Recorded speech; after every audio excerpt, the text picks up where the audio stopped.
La fausse Église maintient Jésus-Christ sur la croix. La fausse Église, telle qu'elle est représentée dans le monde, a maintenu Jésus-Christ sur une croix.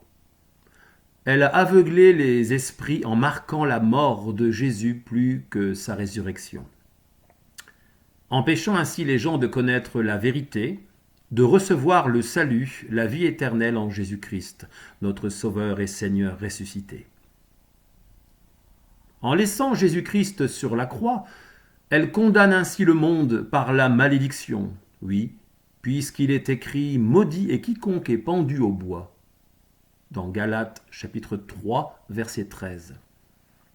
Un malheur que cette fausse Église place sur la tête de tous ses adeptes, de tous ses croyants, pratiquants, peu importe comment on les nomme.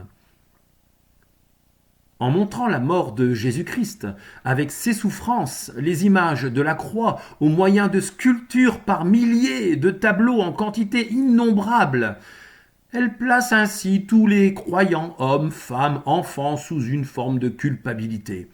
Un rappel des péchés des hommes qui a valu la condamnation de Jésus-Christ.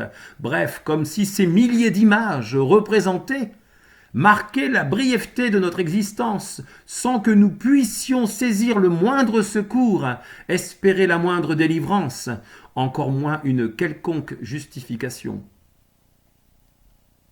L'esprit qui s'oppose à Christ, l'Antichrist, a noirci la vie éternelle offerte par Jésus-Christ. En replaçant Jésus sur la croix, l'adversaire fait croire aux inconvertis que Jésus est toujours fixé sur une croix. Elle maintient Jésus sur la croix. Elle ne transmet pas la suite du message qui procure la vie, qui fait recevoir l'Esprit de Dieu et devenir enfant de Dieu.